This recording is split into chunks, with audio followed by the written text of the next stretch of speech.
Bom dia, boa tarde, boa noite.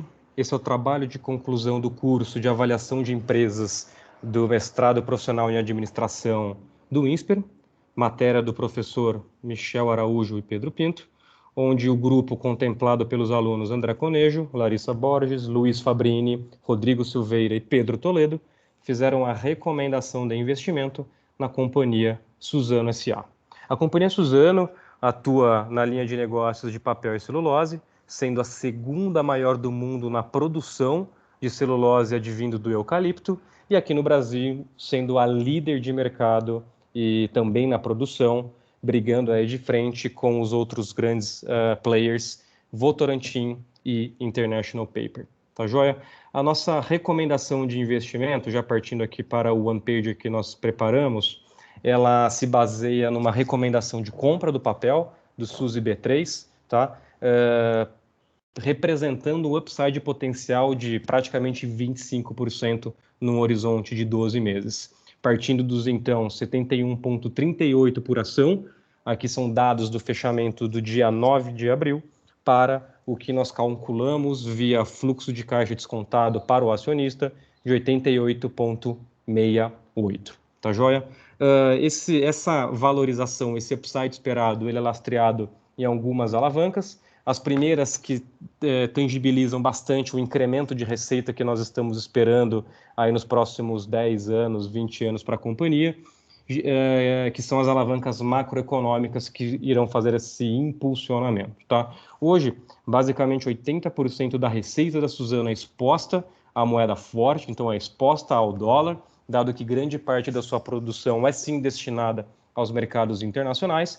Então, nessa frente, nós como grupo estamos não só esperando que a agenda de diferenciação da companhia se intensifique, dado que ela tem alguns imperativos estratégicos bem interessantes, do primeiro de entrar mais nas linhas de varejo e depender menos de commodity, dado que tem essa tendência em falar mais de uma agenda de sustentabilidade, migrando dos fósseis para, sim, a fibra, e também dado que o que veio para perdurar nessa pandemia foi, de fato, e-commerce e delivery de comida, e esse é um mercado bastante exposto e bastante demandante à celulose e ao cardboard, que é um dos produtos aí da Suzano em si. Tá? Então, a gente percebe que essa agenda de diferenciação ela vai se intensificar nos próximos anos, assim como é esperado uma recuperação global do PIB. Aqui até um fator que acabou de sair, que corrobora essa hipótese, foi o crescimento ano contra ano no primeiro trimestre de 2021, referente ao mesmo período do ano anterior,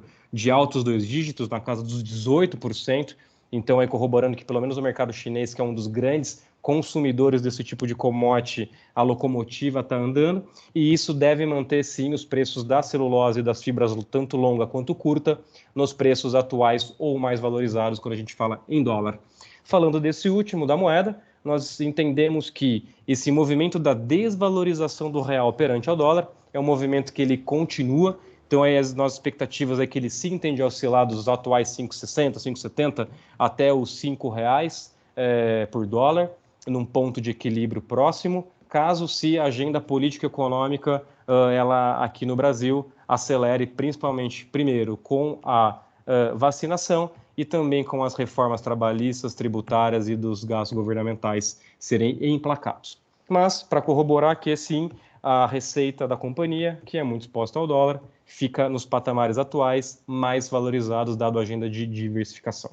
E a outra agenda, que nós também entendemos como sendo bastante foco da Suzano, é o foco em cost leadership. Então, expandindo as suas margens operacionais, que nós vemos aqui no quadrante 3. Tá? A Suzano deu uma escorregada nas margens depois que fez a aquisição da Fibra ali de 2017 para 2018, e o que a gente percebe é que a empresa vem sim com uma agenda muito forte de internalização e captura das sinergias dessa aquisição e desse crescimento inorgânico.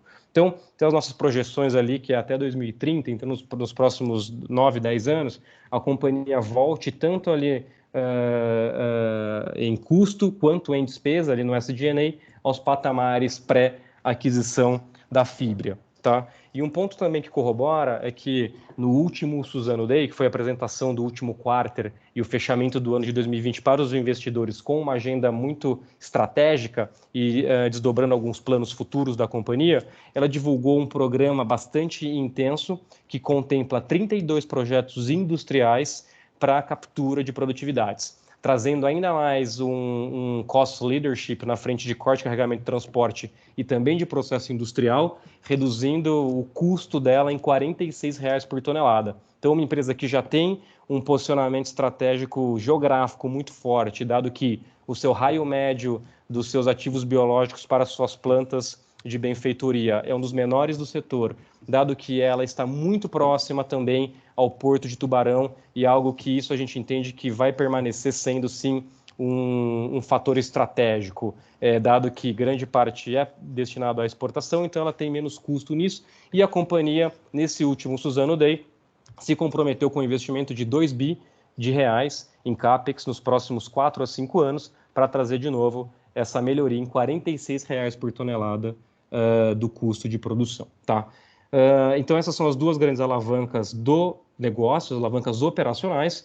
E aí, para corroborar também a nossa hipótese e a nossa sugestão de compra, temos que a companhia tem sim uma posição de caixa e dívida muito saudável. Então hoje, a gente até participou ali do call do Suzano Day, nós ouvimos do CEO que, caso a empresa pare de funcionar hoje, de operar, de faturar, ela tem caixa e disponíveis suficiente para cobrir os próximos 3 anos de dívida.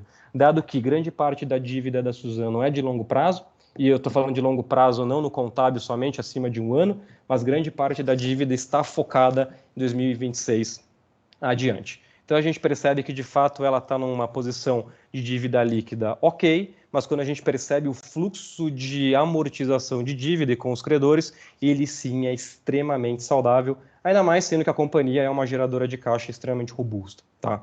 O quinto ponto que nós trazemos também para corroborar a nossa recomendação de compra e ancorar esse upside de 25%, é que a companhia tem sim uma agenda robusta de ESG, e também uma governança corporativa extremamente madura. Tá? Então, durante esse Suzano Day, a Suzano se comprometeu com os acionistas uma agenda muito forte aí de sustentabilidade, visando ser benchmark tanto no manejo, quando a gente fala industrial, quanto também agendas de inclusão da diversidade, através de 16 princípios que ela se comprometeu publicamente em endereçar, inclusive no footprint de carbono, também com bonds lastreados nesse tipo de produto financeiro da agenda de sustentabilidade.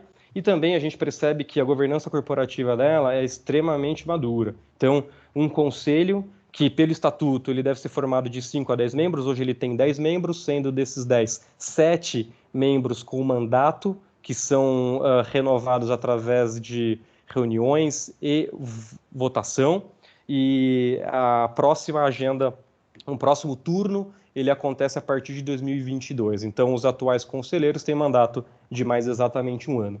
É um conselho extremamente diverso, então nós temos líderes e profissionais desde o mercado de digital, educacional, industrial e do setor de energia, além da família Pfeffer, que ocupa tanto a presidência quanto a vice-presidência do próprio conselho. Então a gente percebe que essa arquitetura da governança corporativa também fez com que a companhia enfrentasse de maneira muito elegante, navegasse de maneira muito eficiente esse período bastante desafiante que nós temos enfrentado com a pandemia do Covid. Então, entendendo que o Conselho Maduro, sim, consegue dar uma resposta bastante adequada aos intempéries do mercado. E aí, por último, para fechar a recomendação de compra, Cash King. Então, a gente entende que a gestão eficiente da companhia garantirá geração de caixa sustentável no longo prazo. Então, na nossa modelagem, nós dividimos em 2 grandes períodos, então os próximos 5 anos e depois os outros 5 anos com um valor terminal. Então, o primeiro estágio, a gente percebe um CAGR de praticamente 9% quando a gente fala de fluxo de caixa livre, e depois, no segundo momento, de 4,9% de CAGR também de geração de caixa livre. Na perpetuidade, no valor terminal, nós estamos projetando um crescimento de 3,8, lastreado no custo